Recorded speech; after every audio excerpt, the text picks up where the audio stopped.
Hey guys hi. तो कैसे आप सब। तो guys again welcome back to my channel the educational site. तो गाइस जैसे कि इसके पहले वाली क्लास में हम ट्रेजरी एलिमेंट और उसका क्लासिफिकेशन और उसका एग्जांपल उस तीनों को ख़त्म कर चुके थे। अगर उस वीडियो को आप नहीं देखे हैं डिस्क्रिप्शन बॉक्स में लिंक है, जाकर देख सकते हैं। तो गाइस नेक्स्ट जो टॉपिक है that is cyto differentiation of sieve element. तो गाइस सीव एलिमेंट क्या होता है और इसका साइटो डिफरेंसेस कैसे किया जाता है और इसका फुल्ली प्रोसेस और मैकेनिज्म आज हम इस क्लास में पूरी तरह से ख़त्म करने वाले हैं। तो गाइस चलिए बिना देखे टॉपिक को स्टार्ट करते हैं।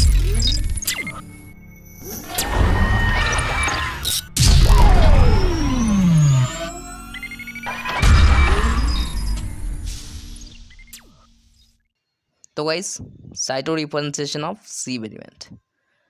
तो गाइस सीव एलिमेंट का साइटो डिफरेंशिएशन को जानने से पहले मैं सीव एलिमेंट क्या है आपको बताना चाहता हूँ। तो guys the sieve element are the most important constituent of phloem. तो गाइस फ्लोएम की एक बहुत ही इंपॉर्टेंट एलिमेंट होते हैं जो कि सीव एलिमेंट होते हैं फ्रेंड्स, बहुत इंपॉर्टेंट है guys. It's include sieve tubes and sieve cell. तो गाइस सीव एलिमेंट में दो तरह का कंपोनेंट आता है, जैसे कि सीव ट्यूब्स और सीव सेल्स, ये दोनों ही इसका कंपोनेंट होता है। Sieve tube are long tube like body form a row of cells arranged in a longitudinal series where the end cells are perforated to form the seed plates।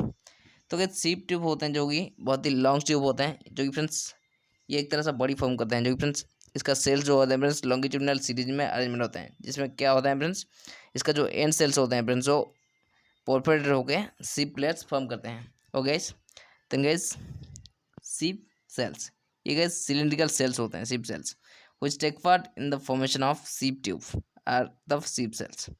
तो ये sieve cells जो होते हैं friends ये बहुत ही cylindrical sales होते हैं, जो कि फ्रेंड्स sieve ट्यूब को फॉर्म करने के लिए और फॉर्मेशन के लिए और क्रिएशन के लिए इसको हेल्प होती हैं। Okay guys, thank you. Next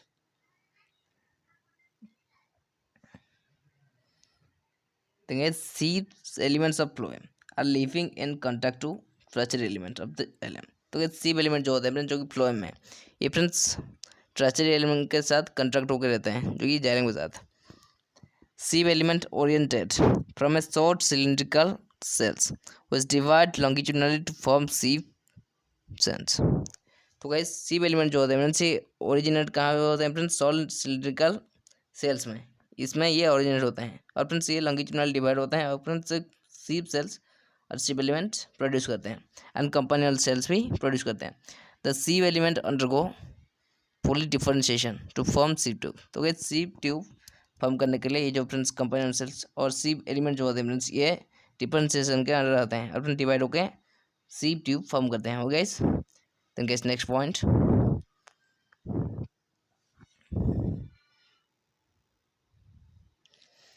then guys next point, the sieve element grow in length, cytoplasm gets more vacuolated so that a large central vacuole is formed with the lining layer of the cytoplasm।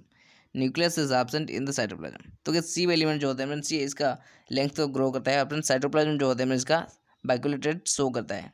जैसे कि guys ये बहुत ही large central vacuole होते हैं जो friends form होते हैं किस लिए guys, leaning up layer of cytoplasm, जो कि साइटोप्लाज्म के लिनिंग लेयर से ये फॉर्म होती है इसके साथ। तो गाइस न्यूक्लियस जो होते हैं फ्रेंड्स इसका साइटोप्लाज्म में एब्सेंट होते हैं। Okay guys, next point, the differentiation of the sieve elements include the change in the cell wall structure, sieve pores, or degradation of cytoplasmic organelle including nucleus। तो इस sieve element का differentiation की वजह से friends बहुत ही तरह से changes होते हैं, जो कि किस में गए, सेल वॉल में, जैसे कि cell wall structure, sieve pores, degradation और friends cytoplasm organelle including nucleus, इसका इस तरह से इफेक्ट पड़ता है ये sieve एलिमेंट का डिफरेंशिएशन की वजह से। Okay next, it has been found only few cells at the tip of the root stem and leaf take part in the phloem formation। तो गाइस कभी कभी दिखाया गया फ्रेंड्स कुछ टाइम में ये फ्रेंड्स जो फ्यू सेल्स होते हैं जो फ्रेंड्स रूट स्टेम और लीव्स की टिप पार्ट में रहते हैं फ्रेंड्स, ये फ्लोएम फॉर्मेशन के लिए हेल्प होती हैं। ओके देन गाइस इसका एंटायर प्रोसेस जो होता है friends, the entire process of differentiation takes only 16 to 20 hours in wheat root. तो गाइस व्हीट रूट में जो होते हैं इसका प्रोसेस जो होते हैं फ्रेंड्स 16 to 21 आवर में ख़त्म हो जाते हैं, इसके बीच में ये कंप्लीट होते हैं। ओके गाइस, तो गाइस ये रही हमारा सीव एलिमेंट, ये क्या होते हैं हम पढ़ चुके हैं और जान चुके हैं व्हाट इज सी एलिमेंट। तो गाइस चलिए देखते हैं इसका डिफरेंशिएशन की प्रोसेस क्या होते हैं। ओके गाइस, तो guys process of differentiation of sieve elements, yes sorry guys, is how observed numerous microtubules located next to the plasma membrane in early stages of differentiation of C element। तो guys ये जो process है guys, इस how ये friends observe किया था कहाँ पे गाइस, जो कि न्यूमरस माइक्रोट्यूबुल जो कि गाइस कहाँ पे प्रेजेंट होते हैं, जो कि प्लाज्मा मेम्ब्रेन में ये प्रेजेंट होते हैं, जो कि इसका अर्ली स्टेज में। और गाइस इसमें ये डिफरेंशिएशन ऑफ सी एलिमेंट को ऑब्जर्व किया था।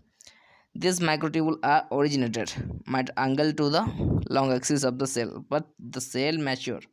These microtubules got degraded and are not found in the mature cell element। तो कैसे इसमें क्या होता है, जो माइक्रोट्यूबुल्स होते हैं फ्रेंड्स, ये फ्रेंड्स ओरिएंटेड राइट एंगल जो होते हैं फ्रेंड्स, जो कि इसका एक्सिस की तरफ ये राइट एंगल होके रहते हैं। और फ्रेंड्स बट फ्रेंड्स इसका जो सेल होते हैं फ्रेंड्स वो मैच्योर होते हैं। और फ्रेंड्स माइक्रोट्यूबुल्स जो होते हैं फ्रेंड्स डिग्रेडेड इजीली होते हैं। और फ्रेंड्स इस स्टेज में फ्रेंड्स माइक्रो सी एलिमेंट जो होते हैं दिखाई नहीं देते हैं। Okay guys, next point, the orientation of densely packed cellulosic microfibrils occur in the inner layer of the sieve element cell wall। तो गाइस डेंसली पैक्ड जो सेलुलोजिक माइक्रोफिब्रिल होते हैं फ्रेंड्स, इसका जो ओरिएंटेशन होता है फ्रेंड्स वो डेंसली होते हैं। ये फ्रेंड्स कहाँ पे अगर करते हैं फ्रेंड्स और कहाँ पे दिखाते हैं फ्रेंड्स, जो सी एलिमेंट का जो सेल वाला होता है फ्रेंड्स, इसका इनर लेयर में दिखाते हैं। तो guys the microtubules determine the orientation of the microfibrils.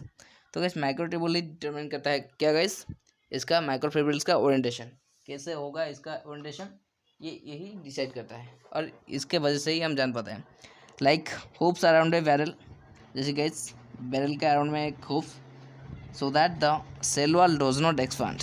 इसीलिए गाइस जो कि होप्स के वजह से, जो बैरल के अराउंड में होप्स की वजह से सेल वॉल जो होते हैं फ्रेंड्स एक्सपैंड नहीं हो पाते हैं, laterally due to the hydrostatic pressure during transport. और गाइस इसका और भी एक वजह है, जैसे गाइस हाइड्रोस्टैटिक प्रेशर की वजह से भी जो कि ट्रांसपोर्ट के दौरान ये होते हैं। और गाइस तो गाइस ये रही इसका प्रोसेस। देन गाइस इसका फुल्ली मैकेनिज्म हम नेक्स्ट क्लास में हम देखेंगे। तो गाइस आज की क्लास को हम ये रखते हैं। तो गाइस नेक्स्ट क्लास में फिर मिलेंगे इसका मैकेनिज्म के साथ। तो गाइस उस पल तक बने हमारे साथ। Thanks for watching guys, see you in the next video.